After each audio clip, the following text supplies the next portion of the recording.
ისრაელის გადაწყვეტილებამ, რომლითაც იგრძალება ღაზაში საკვებისა თუ სხვა პროდუქტების მიწოდება, მოსახლეობაში შიმშილის, შიშისა და გაურკვევლობის განცდა გააჩინა. სიტუაციას ისიც ამძაფრებს, რომ ძირითად პროდუქტებზე ფასები გასამაგდა.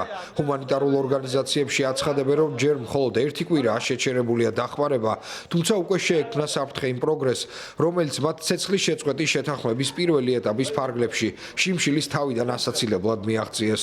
გაუარესებული პირობების ფონზე პალესტინელები მთელი ღაზის მასშტაბით განაწილების ცენტრებთან დგებიან რიგში, რათა მიიღონ სასიცოცხლოდ მნიშვნელოვანი დახმარება. ორი თვე არ არის, რაც ვითარების განმუხტვა დაიწყო. ცეცხლის შეწყვეტის დაწყებიდან მდგომარეობა ცოტა გამოსწორდა. მანამდე კი საშინელება იყო შიმშილი, საერთოდ არ ჰქონდა საკვები. პურსაც კი ვერ შევიდი, რომ ბავშვები გამოგვეკვება. ურთულესი მდგომარეობა იყო. ერთი ტომარა ფქვილის ფასი 200-300 აღწევდა.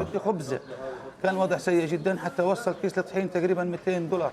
ცეცხლის შეწყვეტის პირველი ეტაპის დროს ჰუმანიტარული სააგენტოები ჩქარობდნენ ღაზის სექტორში დახმარების შეტანას. დღეში დაახლოებით 600 სატვირთო მანქანა შედიოდა. თითქმის 16 თვიანი ომის შემდეგ ღაზის მოსახლეობა სრულად არის დამოკიდებული ჰუმანიტარულ დახმარებაზე, თუმცა ბევრი ამბობს, რომ ეს არ არის საკმარისი მათი ოჯახების გამოსაკვებად. ისრაელის მიერ ღაზის 2 მილიონზე მეტი ადამიანისთვის საკვების, საწვავის, მედიკამენტებისა და სხვა მარაგების შეტანის აკრძალვამ ფასების ზრდა და ვითარების მკვეთრად გაუარესება გამოიწვია. ბოლოს დახმარების სახით მხოლოდ ერთი ტომარა ფქვილი მივიღეთ. ეს არ არის საკმარისი შვილების გამოსაკვებად. ჩვენ მეტი დახმარება გვჭირდება. მოგეხსენებათ, ძალიან რთული მდგომარეობაა. არავინ მუშაობს, ფულიც არ არის, საერთოდ არაფერია. ძალიან რთული ვითარებაა. მე ნამდვილად მიჭირს საკვების შოვნა.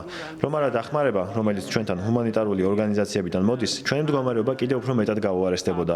ამ ყველაფრის ახსნა სიტყვებით შეუძლებელია.